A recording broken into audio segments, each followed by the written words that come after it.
Welcome back, Disc Golf World. My name is Kevin Jones, and joining me today is my good friend Luke Humphries. We are bringing you guys the back nine of round 2 at The Open, Belton, sponsored by Discraft. This is a Disc Golf Pro Tour Silver Series event. We've got a sweet card. It's a battle right now. Ricky and Paul are dominating the field. They are tied right now with Uli playing really good golf behind them. And then Nathan Quinn going to be 5 strokes back as well. So within striking distance, this back nine is going to tell a lot about how this tournament's going to finish out. That is exactly right, Kev. We've got a very gettable back nine ahead of us. And a couple guys, Calvin Heinberg and Reed Frescura, on some heaters themselves. Fun to see. The birdies are out there, Kevin. There are some eagles as well. Not hole 10, though. This one, pretty easy par 4. You want to walk us through it? Yeah, I would love to. So hole 10 is a shot where we've got OB on the right and left. You don't have to take off as much distance as you may think. Like, you just need to be inbounds with a shot at getting it onto the green. This green is really fast. Totally. So much skipping involved on the green, so there's going to be a lot of ground play on that shot. Yep. But the hole is not crazy long, and we've got a tailwind today, so somebody like Garrett or even Ricky could get way up there. Have a pretty easy approach in. Ricky's not going to try to flex it at all. He's got good height on it too. Yeah. So that went 511 feet. A pure hyzer way up in the air. 511. That's crazy.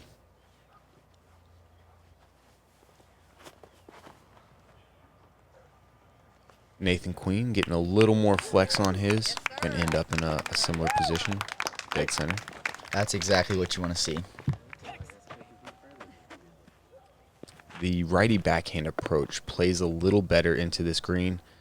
We'll see what Nathan does. He'll probably just have to get a little skinny on that left side.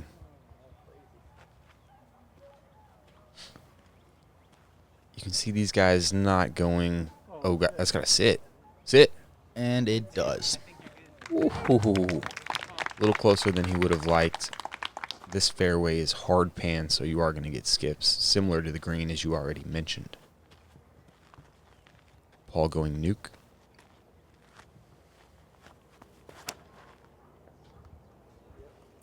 Also playing a pure hyzer.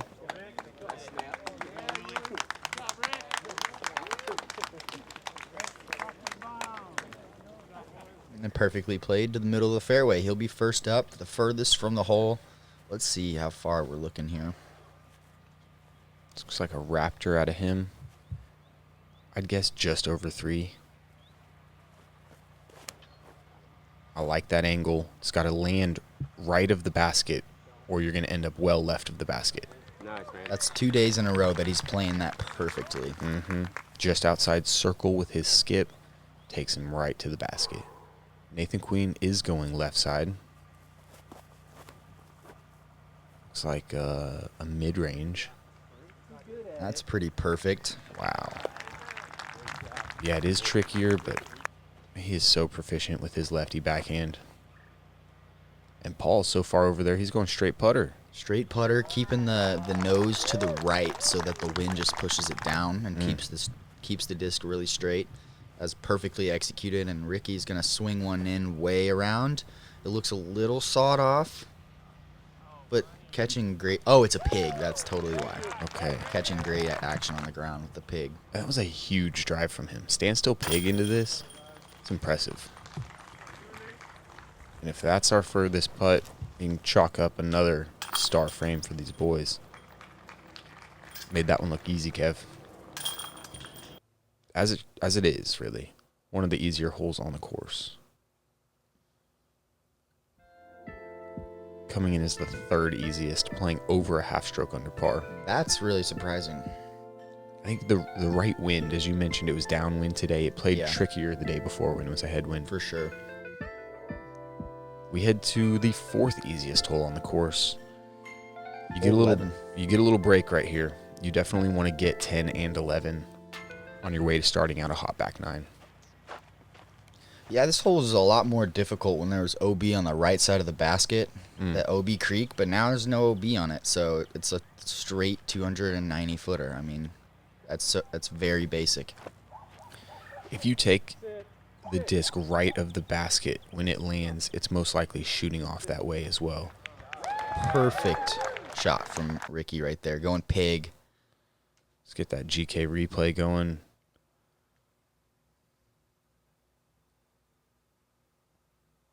Sick slow-mo. Is that good? Did I break it? What's the course record?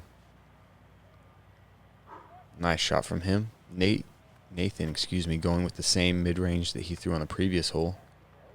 Caught a twig, but it doesn't look to have changed his flight very much. Maybe slowed it down just a touch perfectly. If anything, yeah. And he'll be in the circle for his deuce. Pretty sure Paul was deciding between he chose the zone. I think the other option was a Malta. Stable mid-range. Yeah. This one's not going to go as far. He knows he can probably throw it a little harder.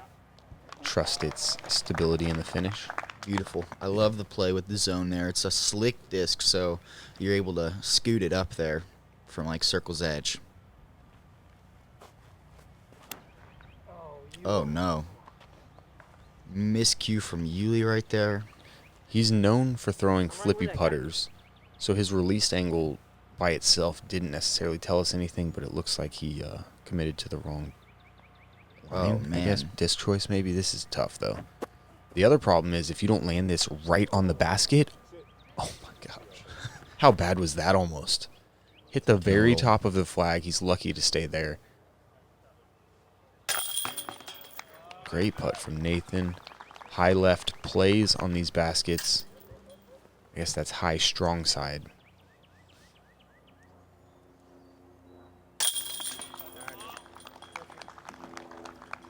Good looking putt from Paul right there. Yeah. Paul and Rick keeping pace together. We're going to take 3 birdies in on this one. Ulibarri taking the lone birdies.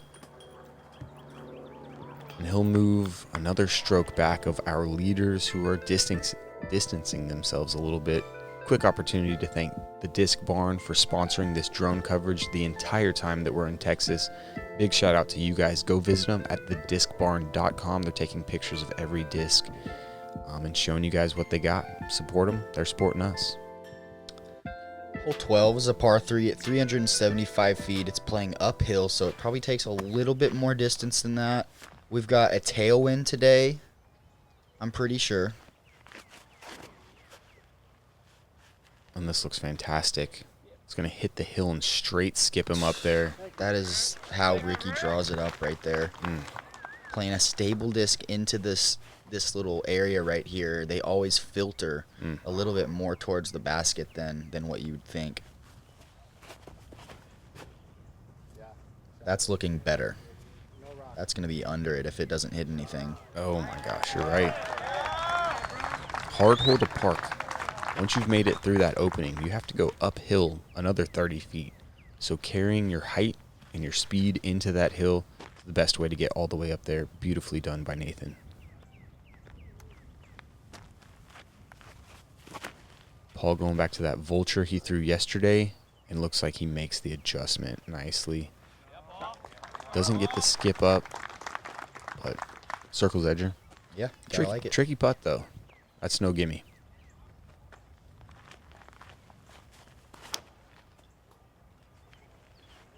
I like this. I'm curious as to where that's... Oh, man. Just deflected. Huge deflection. Yeah. Making this a way more difficult putt than what it was going to be. Oh, my gosh. Let's go. Oh, my goodness, Paul Ulibarri. Wow, what a putt. That thing almost lined itself up for the anti-putt he's been throwing all week. And the distance was impeccable. Even he was a little surprised, it looked like.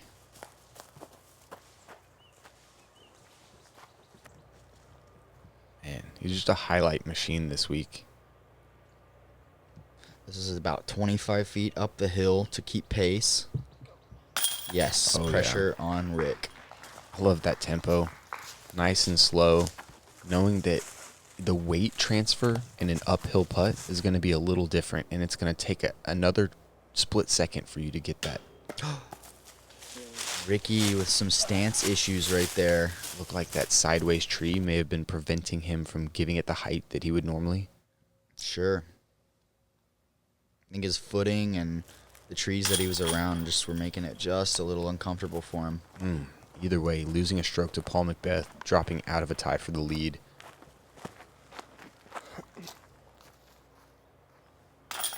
Fantastic drive from Nathan. A mere 4 out.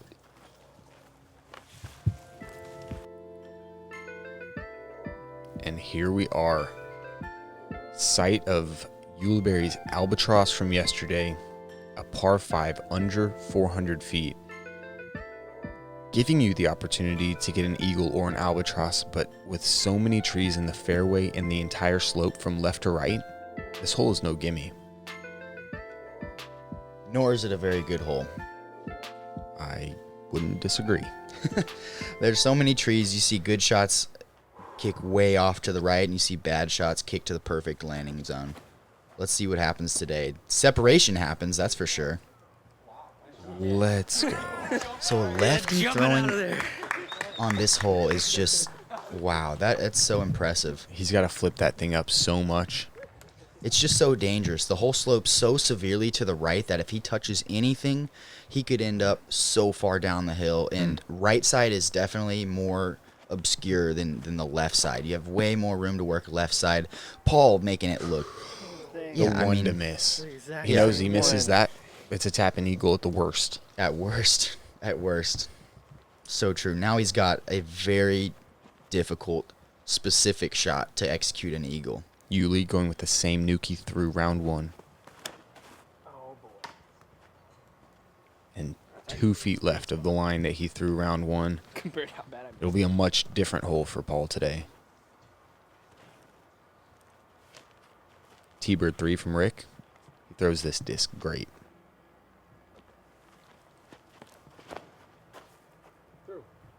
That's looking good. Hanging left side from Ricky. Gets a little fortunate to miss. Staying on the left side, though, Kev, way better than ending up low right. Not even close. It's not even close. It's almost like the right side, you're almost guaranteed to not have a shot at the basket. Like, Uli can't, surely he's not thinking about getting up there very far here. Okay. He's Going roller. That is mad. Oh my that is just, that's insane. What a wild man. His mind works differently. Oh my goodness, Paul. Wow, that was crazy. Tap and eagle at the worst. That is such a good shot. Yeah, that was a fillet job. That's a good shot too. They're making it look like there's room there, and I mean, There's Uli really threw pretty not. much perfect and still hit a tree. But Yeah, he'll have an outside the circle look for his birdie still. here's what the right side looks like. This is his first. This is his second shot now. Yep. Wow, he got so much distance on that first shot. That's so important. That was a gator out of him, just pitching it around the corner. And then this is Ricky's first shot, or where his first shot landed. So he's going to be looking at an easy eagle as well. They got super greasy to get all the way up that far. Totally. What? Stop. No. So penalizing after such a fantastic putt. I mean, it was hard to tell which gap he was lining up. 1 inch low. Stop. I thought he had that one. He's been making those putts all tournament long. Yeah, that's unfortunate. He was able to get himself into birdie position still, even after a poor tee shot and a poor second roller shot. Nearly drains the birdie and has to walk away with a bogey, unfortunately, as we see Nathan tap in that eagle. Here's our third eagle. So we're playing this hole 5 under as a group. That includes a bogey. Like you said, interesting hole. Quick peek in at the leaderboard. Calvin birdieing hole 18, getting himself a 16 under par, Kev. That is so wild. And to finish off on 18 with a birdie like that, it's crazy.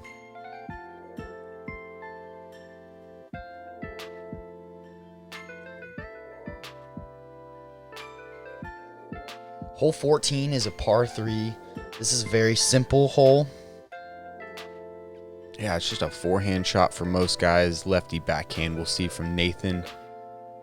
The wind playing the opposite direction as it had the previous days, as we mentioned. And where you're teeing off from, you cannot feel any of this. So you've got to walk out there, kind of feel it out, do the math in your head, understand that this shot's playing different than all the practice rounds that you threw it on. So true. We've got a right to left wind, I'm pretty sure. Yep. But it's minor, so it's not affecting too much. In this case, I mean, holding Nathan's disc down just enough. Just straightening it out ever so slightly, making him flirt with that windmill there, and he'll be left at circle's edge for his birdie. Paul going higher, more hyzer, fighting that right to left wind. Well done from him. You can see some spectators here. I mean, it's been awesome to have spectators on the course again. Texas completely opened up at this point, so while we're outside, we're allowing people to enjoy themselves. A little disc golf. Rick going Firebird. Landing right next to Nathan underneath that windmill. They'll have obstructed putts from there. It'll be fun to watch. Yeah.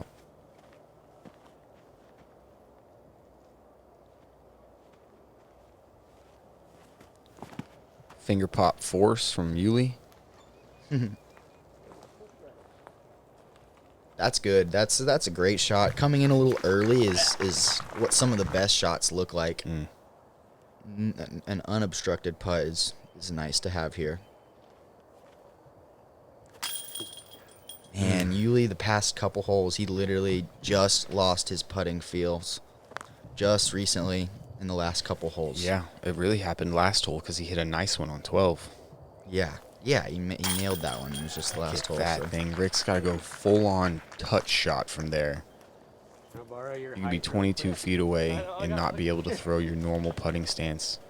No problem for him. He practices all that stuff for sure.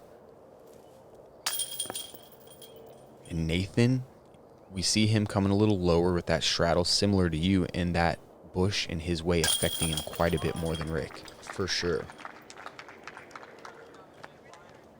Paul grabs the birdie, keeps that one-stroke lead over Rick.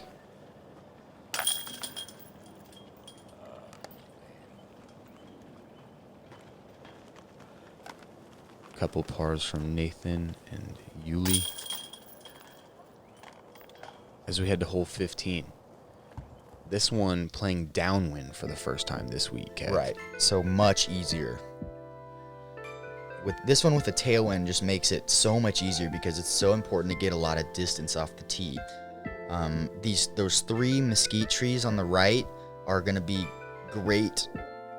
They're just great additions to the hole because you have to contest those trees in order to have a clean look at the basket. If you hyzer out far left on this fairway, you're going to be very cut off, and it'll be very hard to get a look at a 3. It'll force you to throw a skip shot into that green instead of having just a straight angle in.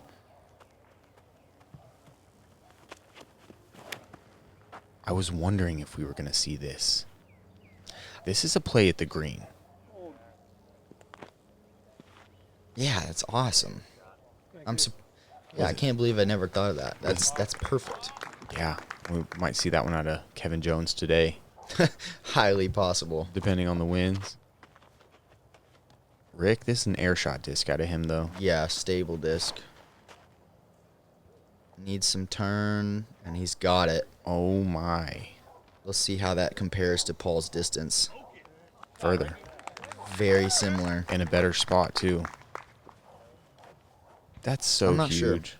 I'm not sure. Paul's was just barely into that high grass on the right. He got a little wider, though, so he'll have it should be a little straighter. Rick could have gotten so far, though, that he's looking straight at it, too. Good shot from Nathan. Opening up that angle, ending up by those trees you mentioned. Not under him, just beside him. Nothing wrong with that at all. No, that's great. Clean look at the basket from there. See if we go roller out of Uli. Oh, Nice pump from Yuli right there. yeah, got it to flip up and turn a little bit. Finishes middle. Skips left. That won't help his angle any, but he's so far up there. Yeah, we'll see a perfect example, though, of what leaking at left can do. So here's Nathan.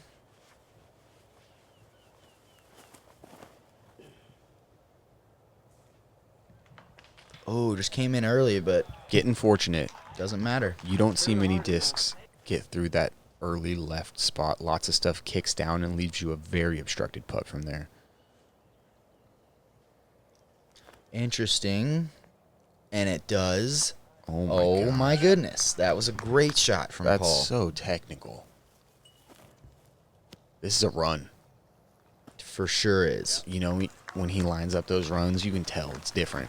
He wanted that one. And I bet you Rick's thinking the same thing. Ricky is so far up there on this, and yeah, he's thinking the same thing. Throw a pig in there. Got a backstop. So far up there. That is, you cannot describe how far he's throwing the disc right now. Like, I threw an insane shot for what I thought, and Ricky had me beat by 30, 40 feet in a better spot. Uncharacteristic from Nathan. We just don't see it. Not from 12 feet. Not ever. That one hurts. It does. Knowing that if you finish strong, you've got yourself back on lead card for round 3. He's still contemplating the decision there. Tough one. Happens to the best of us, though. See him bounce back, I'm sure. Yeah, a little disgusted. Know the feeling.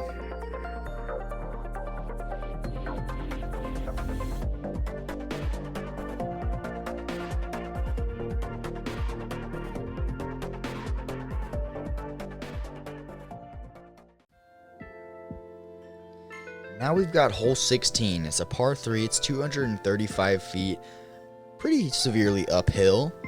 It's just a straight putter shot for the most part. You're going to try to land it just right in front of the basket and scoot it up to the pole. Not many people try to ace run it, because if they were, it would go pretty far past. And you just got to hope that you don't catch some bad tree love. Yeah, fairly easy hole, playing 4/10 of a stroke under par. These guys should feast on it. This is turning. Little turned and costed him. Wow. Such a simple shot for Paul. So good at the backhand turnover mid-range game. Here's Ricky's chance to tie it up. That's a little inside too. Great result, though. Yes, gets the straight skip. That entire hill pushes you right as you land, so for him to end up kicking straight, it's a great shot. We've seen this 2 days in a row from Paul. This is just a highly technical shot. Ooh, the height is going to hurt. Yeah, it did.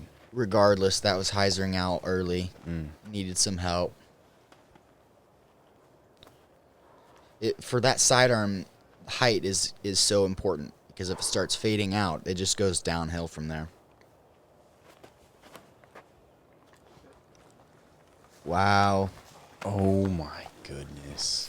Yeah, that happens all the time on this hole. Yeah. That was, I mean, I guess not the perfect shot, but really close to it. For a lefty, Yeah. yeah, a lefty backhand.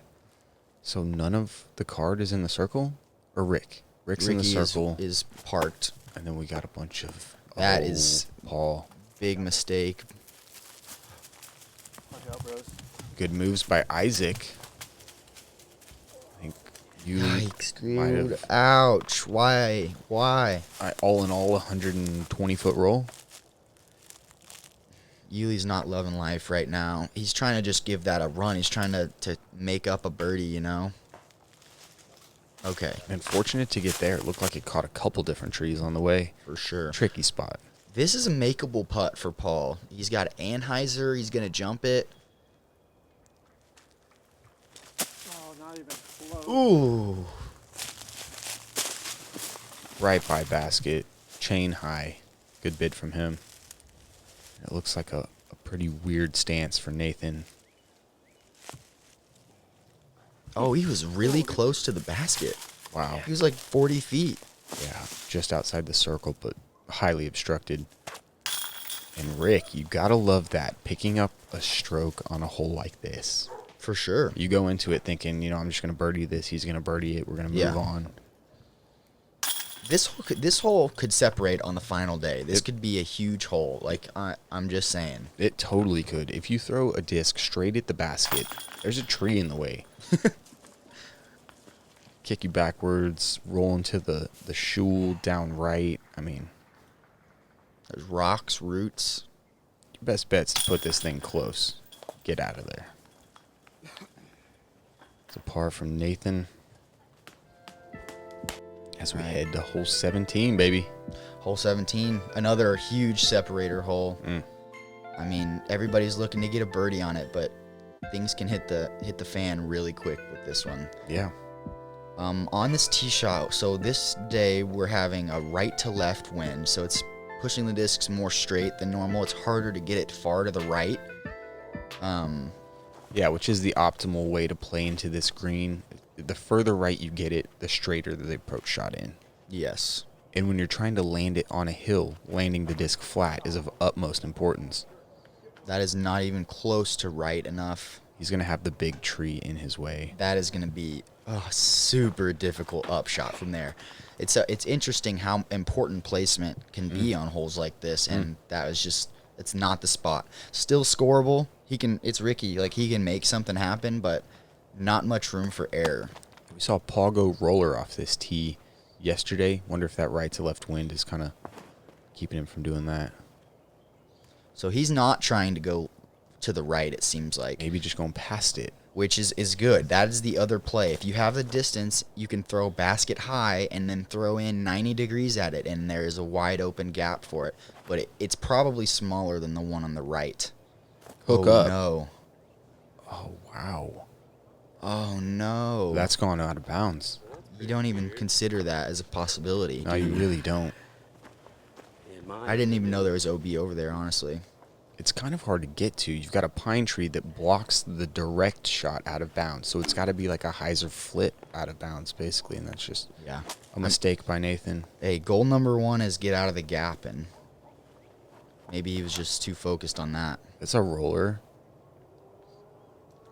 Ooh, That stand needs up, baby. Super turn. Come on. There it is. Okay. So much flip in that disc. So very flippy disc. That's a pretty decent play. He threw that thing on a hyzer out the gap, turning into a roller. Such commitment. This is just going to need some good action on the ground. Carried a bit too straight. Okay. That's a tricky putt. Yeah. If I almost thought he was going to go around it for a sec, which is a cool idea. Just have a putt on the backside, but he kind of came right into the hillside. And here's that straight look at the basket. You can't see, but that's I was literally going to say you can't see that, but The that is there. branch. Yep.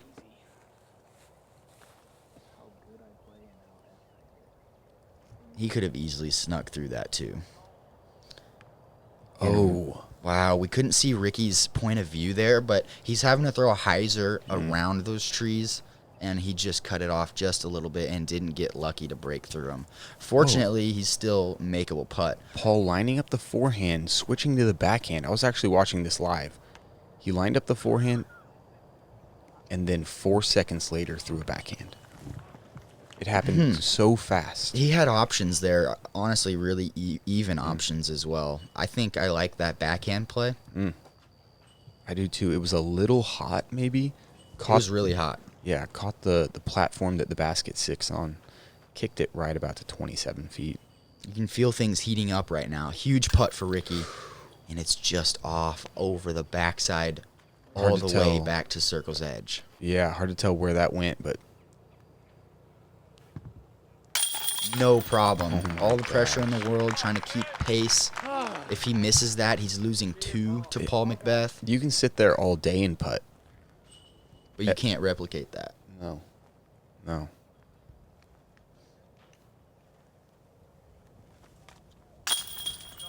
And it's just so money from Paul. Grabbing a 1-stroke lead. Heading into 18. Those are the reasons that these guys are so far ahead of the field right now. Worth noting, Nathan Queen right there taking a straight-on stance, rarely seen from him. He'll straddle at almost every given opportunity. So it kind of forced him to differently. Great putt from Uli.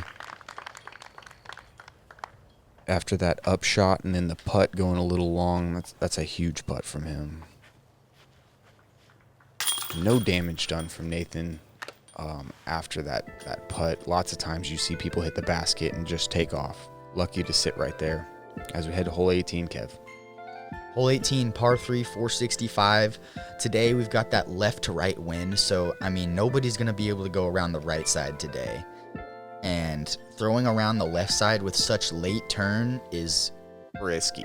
I mean, risky, but the level of difficulty, like, it's beyond beyond what I'm comfortable doing. 10 ever. out of 10. So tricky that it looks like, yeah, we're seeing Paul go forehand. This is most likely just a play for a long putt, not a park job by any means. Got into that disc, though. If he were to, like, skip off the cart path, you know. It's going to land close to it. Yeah, he's not even close to the cart path. Hang on, dude. What? Is that how much stronger he is than everybody else? 450 foot uphill in the wind? Is that what we saw? What? Starting to question some things. That was ridiculously far. Ricky just hyzering it too much. Just needs to catch all of the trees that are there. Does, and he should have a manageable upshot. Yep. Uli, I mean, looks like roller is going to be his attack. He knows he needs a birdie, so I like the aggressive play. I do too. A lot of cut. It looks great. This looks fantastic. Oh, now it doesn't. No, it's moving too far right. Okay, it looks better now. Slowed it down. Come on, baby. Stop. Nice. That's safe. Yeah. For a second, it was looking like it might be too far right, but maybe not. Probably about 50. With no run up here from Nathan. That's just his style, isn't it? Totally. Yeah, that's crazy. Tons of glide on that Wraith, just getting himself back in bounds off a 70-footer. I think that's a good showing of Paul's distance with the flick. Yeah, amazing.